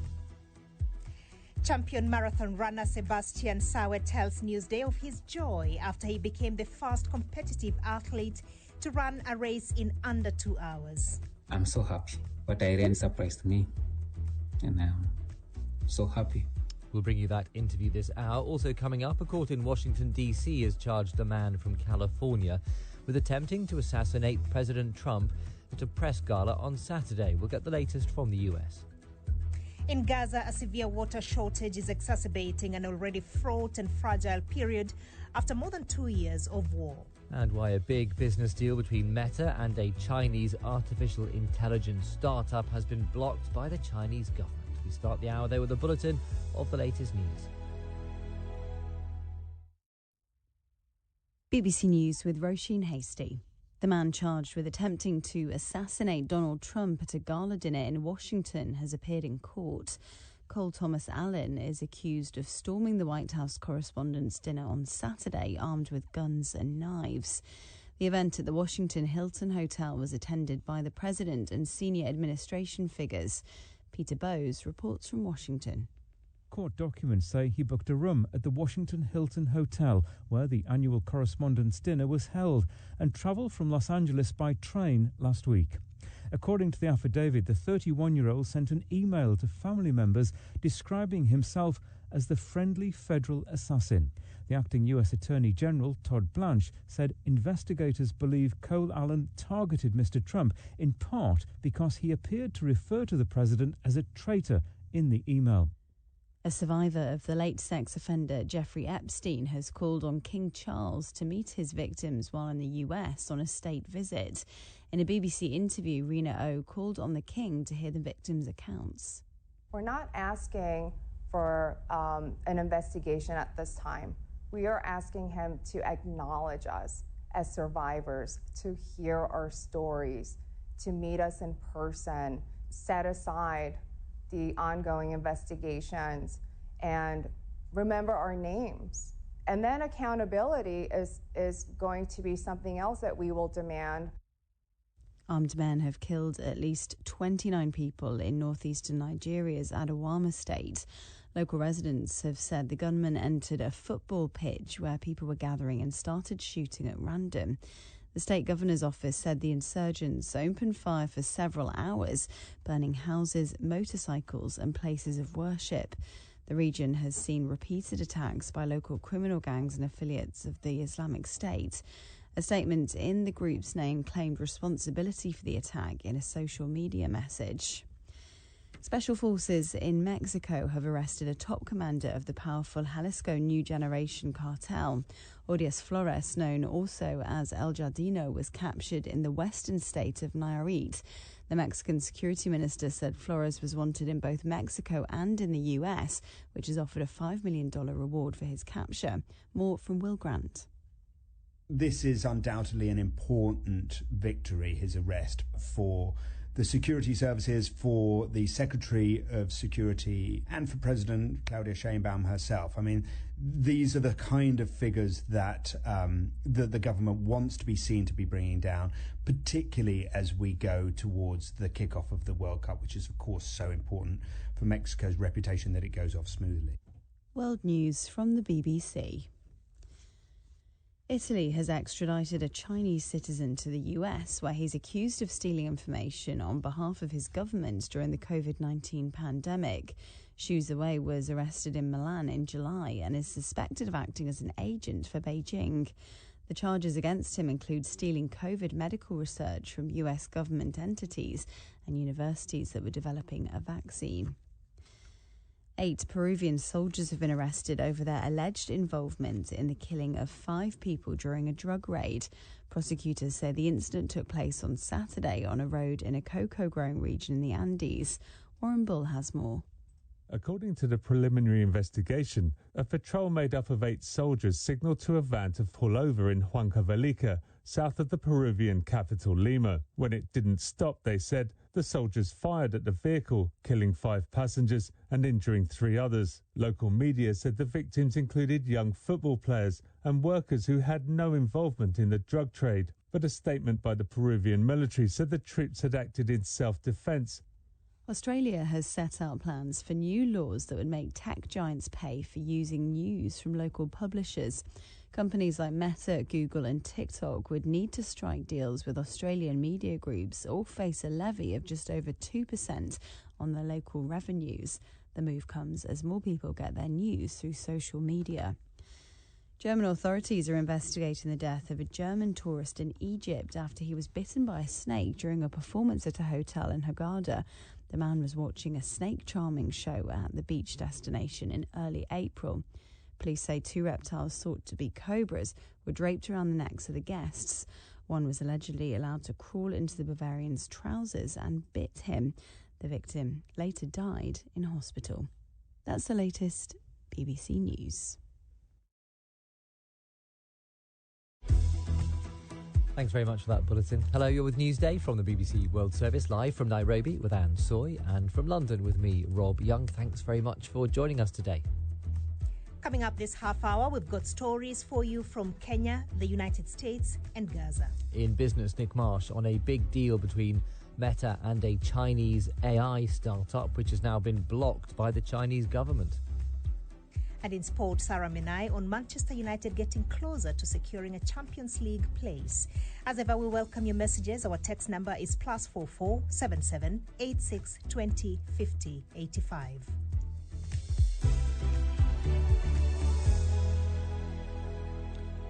Well, we start this hour by speaking not just to the world's fastest marathon runner, but also the first person officially to run the distance in under 2 hours. Sebastian Sawe broke the record at the weekend's London Marathon. The 31-year-old Kenyan was born in Kenya's Rift Valley province, raised primarily by his grandmother, and grew up in a house without electricity. In fact, he's from the same general region that I come from. And a little later in the show, we're going to hear from his home village. Our correspondent, Barbara Plett-Asher, has gone there. But first, let's hear from the man himself. I got to speak to Sebastian and ask him how he was feeling. I'm so happy. Oh, and did you set out to do that? Did you plan to run under 2 hours? For sure, it was not in my mind because I was here in Berlin yesterday to run my own race just to in London keep my title shining. But finally, what I ran surprised me, and I'm so happy.